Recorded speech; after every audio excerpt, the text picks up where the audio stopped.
دیکھو بیماری آئے نا شکوہ مت کرنا، صبر کرنا۔ فضیلت سنو، حدیث قدسی ہے، اللہ فرماتا ہے جب میں اپنے کسی بندے کو بیماری میں مبتلا کروں اور وہ اس پر صبر کرے، کسی سے شکایت نہ کرے، تو میں اس کے گوشت کو اچھے گوشت سے اور اس کے خون کو اچھے خون سے بدل دیتا ہوں۔ پھر اگر اسے شفا دیتا ہوں تو ایسی شفا دیتا ہوں کہ اس کے نامہ اعمال میں کوئی گناہ نہیں رہتا، اور اگر میں اسے دنیا سے اٹھا لوں تو اسے اپنی رحمت کاملہ کے سائے میں لے جاتا ہوں۔ ارے کمال ہو گیا، بیماری آئی، بیماری جب جاتی ہے تو گناہوں سے بھی پاک کر کے جاتی ہے۔ صرف ایک ہی تو کنڈیشن ہے، صبر کرنا۔ بیماری آئی صبر کرنا، ہاں کسی سے بات نہ کریں، شکوہ نہ کریں، اللہ کی بارگاہ میں عرض کریں مولا تیری مہربانی، ہاتھ میں درد ہے باقی جسم تو سلامت ہے، اے اللہ آنکھ میں درد ہے باقی جسم تو سلامت ہے، اے اللہ گردوں میں پرابلم ہے میرا باقی جسم تو سلامت ہے، یہ بھی تیری مہربانی ہے۔ اللہ کرے کہ ہم شکر گزار بندے بن جائیں، کیونکہ یہ بیماری تو ہمارے گناہ معاف کروانے آئی تھی، مگر افسوس یہ ہے کہ جو گناہ معاف کروانے والا کام ہمارے ساتھ ہوا اس میں بھی ہم نے اللہ کو ناراض کر دیا اور شکوے شکایات کی۔ سنو سنو، اس نے اخلاق کے پیکر نبیوں کے تاجور صلی اللہ تعالی علیہ وسلم نے ارشاد فرمایا، ابھی تو صرف بیماری کی بات ہوئی نا، اب آؤ اگر کسی کو کاروبار میں نقصان ہو گیا، کسی کے پیسے کم ہو گئے، کسی کی جان و مال کا کوئی نقصان ہوا، کوئی آگ وغیرہ لگ گئی، سنو اللہ کے حبیب علیہ الصلوۃ والسلام فرماتے ہیں کہ اللہ ارشاد فرماتا ہے، پھر حدیث قدسی ہے کہ جب میں اپنے کسی بندے کے بدن یا اس کے مال یا اس کی اولاد کی طرف کوئی سختی بھیجوں، پھر وہ صبر جمیل کے ساتھ اس کا استقبال کرے، تو قیامت کے دن مجھے اس سے حیا آئے گی کہ میں اس کے لیے میزان قائم کروں یا اس کا نامہ اعمال کھولوں۔ ہائے ہائے ہائے، سمجھتے ہو اس کا مطلب؟ اللہ فرما رہا ہے مجھے حیا آئے گی کہ اپنے بندے سے اب کیا حساب لوں۔ جب آزمائش بھیجی تھی تو اس نے صبر کیا تھا، اس نے شکوہ نہیں کیا تھا۔ خدا کی قسم میں آپ سے پوچھتا ہوں، میرا کوئی نقصان ہو جائے اور قیامت کے دن میرا نامہ اعمال نہ کھولا جائے، مجھے اللہ کی بارگاہ میں حساب نہ دینا پڑے، مجھے بتاؤ یہ دنیا کے حساب نقصان کی کیا حیثیت ہے اگر ادھر بخشا جائے۔ سنو تو صحیح، رب فرما رہا ہے کہ مجھے حیا آتی ہے کہ اس کے لیے میزان قائم کروں یا اس کا نامہ اعمال کھولوں۔ ارے یہ ساری دنیا کی دولت، یہ ساری دنیا کی آسائش ایک طرف، اگر قیامت کے دن حساب کتاب میں آسانی مل جائے، اللہ بلا حساب جنت میں داخل کر دے، اس سے بڑھ کر کوئی نعمت نہیں۔ مگر آج افسوس یہ ہوتا ہے کہ اگر کسی پر امتحان آتا ہے وہ اس امتحان میں فیل ہو جاتا ہے۔ ہاں ہمیں اللہ کریم کی طرف سے آزمائش ہمیشہ تھوڑی آتی ہے۔ اگر اپنی زندگی کا ہم پورا عرصہ کیلکولیٹ کریں نا کہ بھئی 40 سال کا کوئی بندہ ہو گیا تو کتنے دن ہوئے 40 سال میں؟ ٹھیک ہے، ایک بار کبھی بیٹھ کے اکیلے میں حساب کرنا، اتنے ہزار دن میں نے دنیا میں گزارے، کتنے دن بیمار رہا؟ تو شاید چند دن، 100 دن، 50 دن، 200 دن بنیں گے۔ کئی ہزار دنوں میں سے اگر چند دن اللہ نے مجھ پر آزمائش ڈالی تو ہزاروں دن راحت بھی تو ڈالی نا، صحت بھی تو عطا فرمایا۔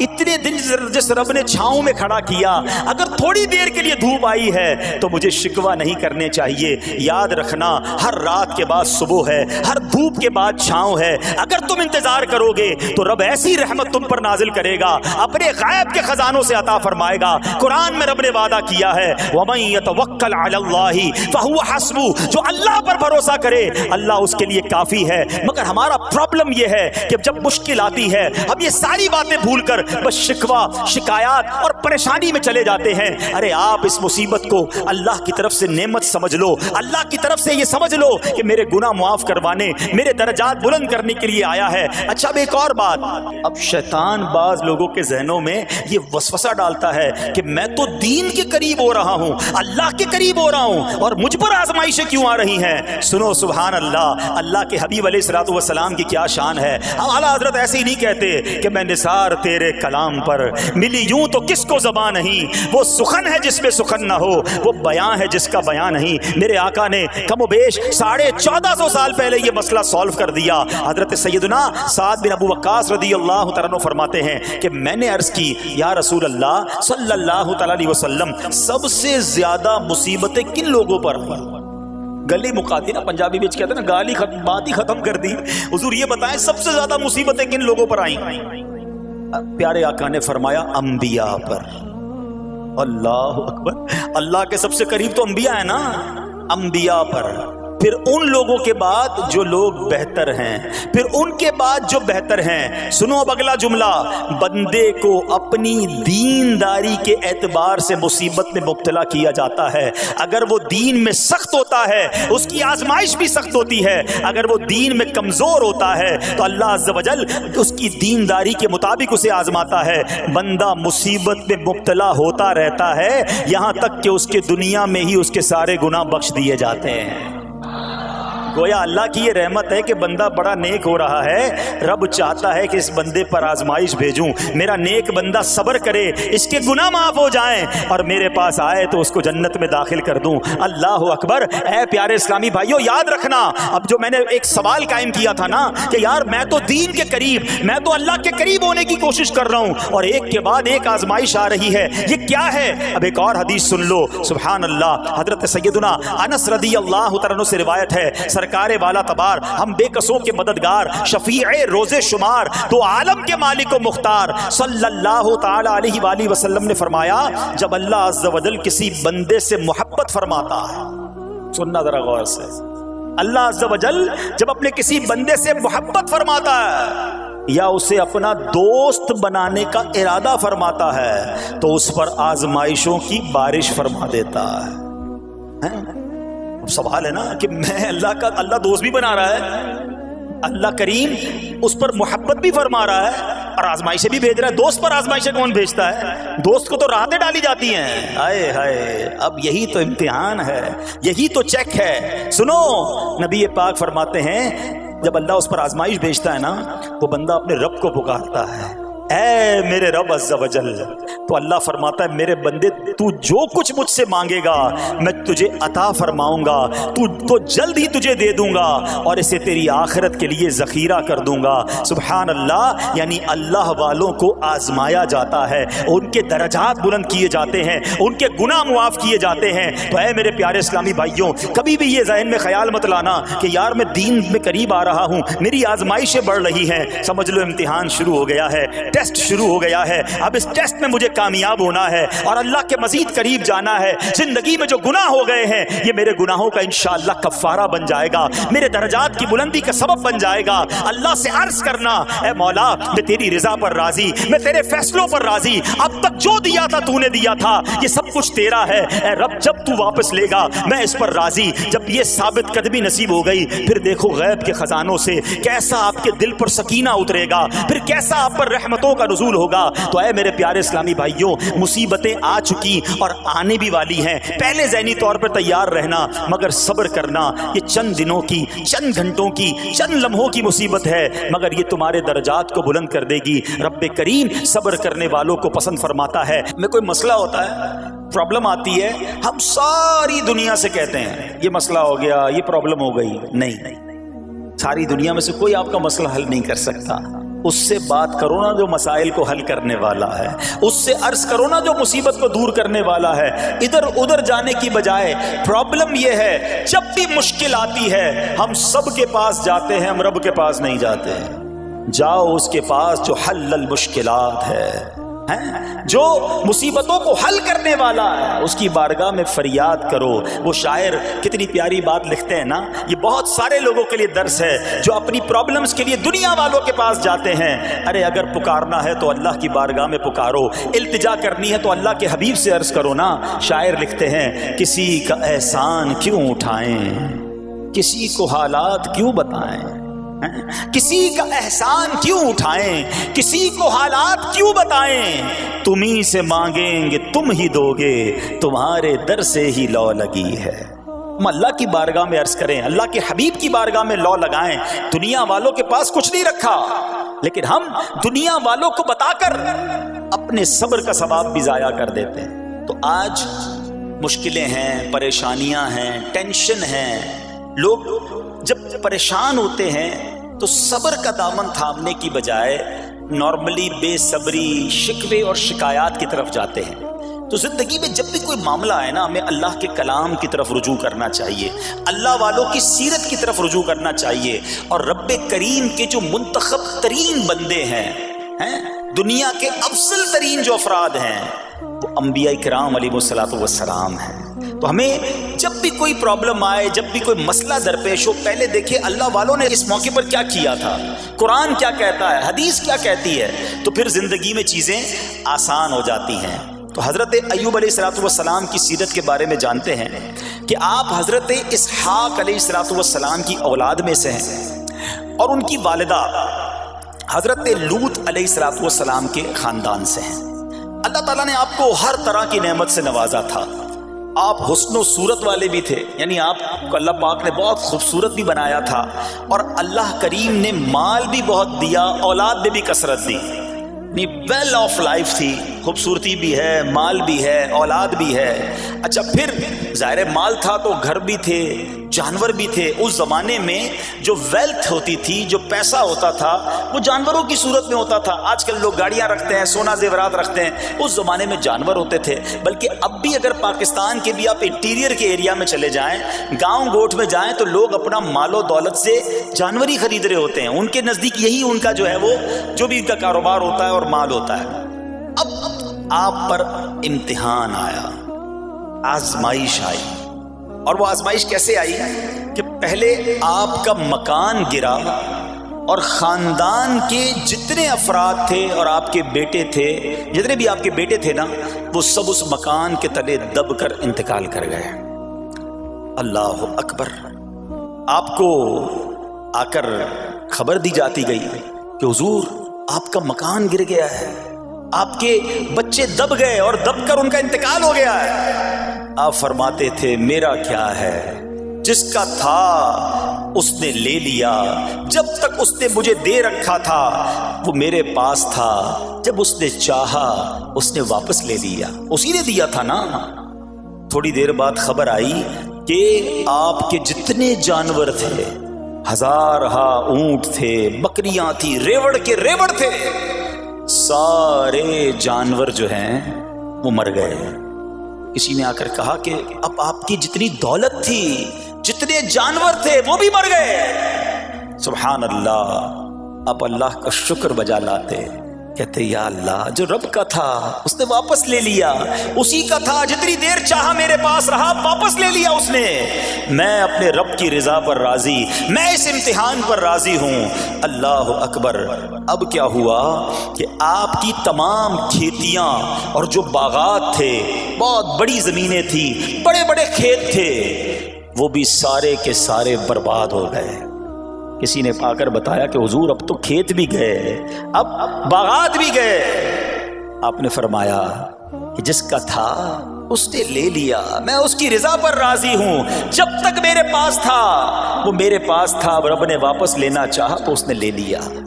اب he was empty handed، یعنی اب کچھ بھی نہیں تھا، نہ بچے ہیں، نہ مال ہے، نہ جانور ہے، نہ مکان ہے۔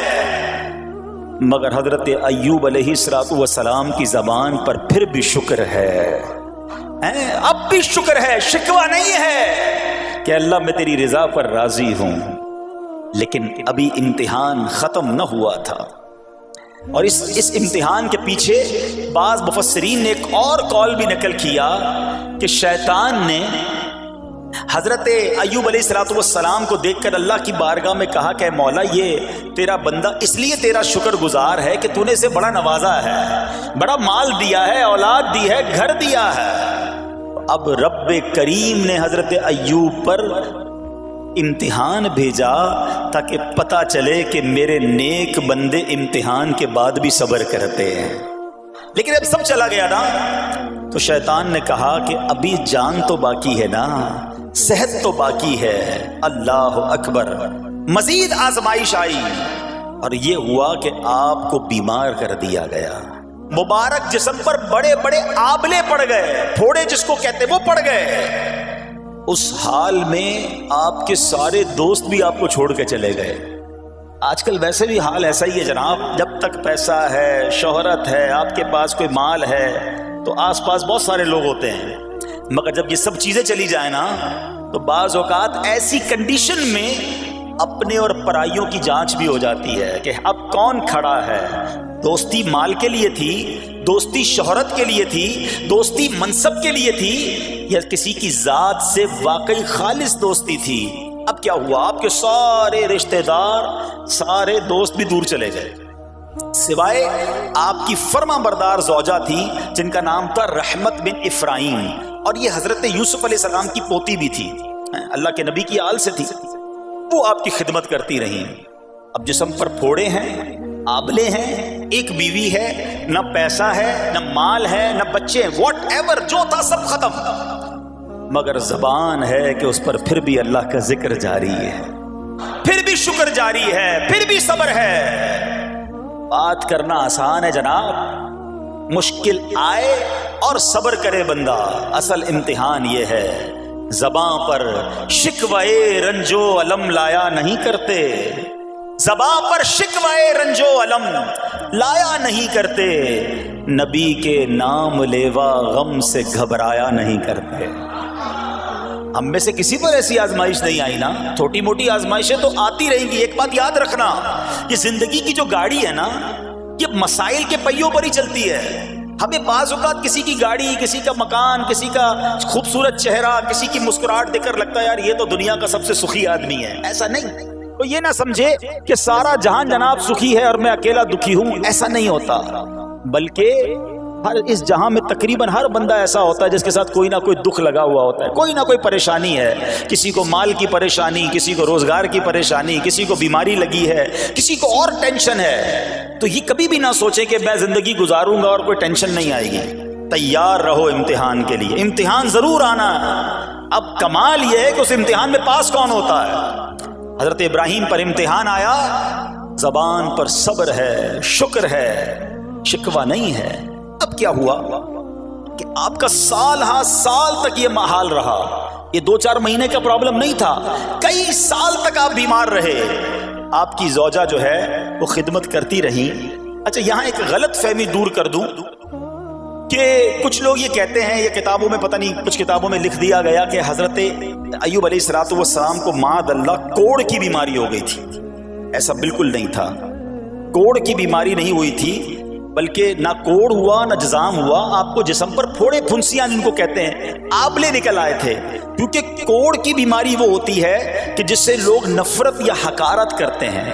اللہ کے کسی بھی نبی کو کبھی بھی کوئی ایسی بیماری نہیں ہوئی جس کی وجہ سے لوگ اس سے حقارت یا نفرت کریں یا دور بھاگیں، کیونکہ اللہ نے ان نفوس قدسیہ کو، ان نیک بندوں کو، ان منتخب شخصیات کو لوگوں کی ہدایت کے لیے بھیجا ہے۔ ان کو کبھی کوئی ایسی چیز نہیں ہوئی کہ جس سے لوگ گھن کھا کر دور بھاگیں، تو یہ بالکل غلط ہے۔ البتہ آپ کے جسم پر آبلے تھے، پھوڑے تھی، اور اللہ اکبر آپ اس حال میں کیا رب سے عرض کرتے تھے؟ آپ عرض کرتے تھے، قرآن میں یہ الفاظ موجود ہیں، انی مسنی الضر وانت ارحم الراحمین۔ ترجمہ کیا ہے؟ مجھے تکلیف پہنچی اور تو سب مہر والوں سے بڑھ کر مہر والا ہے، رحم کرنے والوں میں سب سے بڑھ کر رحم کرنے والا ہے۔ یعنی اللہ کی بارگاہ میں یہ عرض کرتے تھے، یا اللہ تکلیف پہنچی ہے، رحم تو نے کرنا ہے، تو ارحم الراحمین ہے۔ دیکھو حضرت ایوب علیہ السلام کا صبر، کسی سے نہ کہا، اللہ کی بارگاہ میں عرض کرتے رہے۔ اب آپ کی آزمائش کا وقت پورا ہوتا ہے، دعا کرتے رہے، التجا کرتے رہے، صبر کرتے رہے۔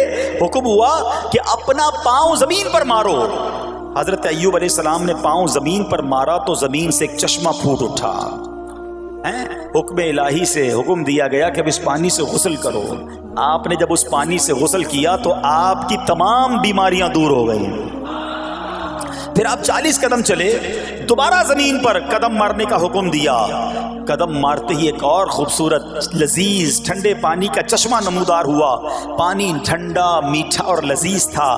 اب آپ نے وہ پانی پیا تو آپ کے باطن میں نور ہی نور پیدا ہو گیا، اور آپ کو اعلیٰ درجے کی صحت و نورانیت حاصل ہو گئی۔ اور سنو، میرا رب تو قادر ہے نا، اللہ تعالیٰ نے آپ کی وہ ساری اولاد جو دب کر کئی سال پہلے مر گئی تھی، انتقال فرما گئے تھے، اللہ نے ان تمام اولاد کو پھر زندہ فرما دیا، اور آپ کی بیوی کو دوبارہ جوانی بخشی، اور اب اس کے بعد بھی آپ کی کثیر اولاد ہوئی۔ سنو سنو، جو جانور چلے گئے تھے نا، اللہ نے مویشی، اسباب، وہ خزانہ اس سے زیادہ آپ کو پھر سے عطا فرما دیا۔ صبر کیا تھا نا، ان اللہ مع الصابرین۔ اچھا یاد سب کو ہے یہ آیت، بچپن سے یاد ہے، اللہ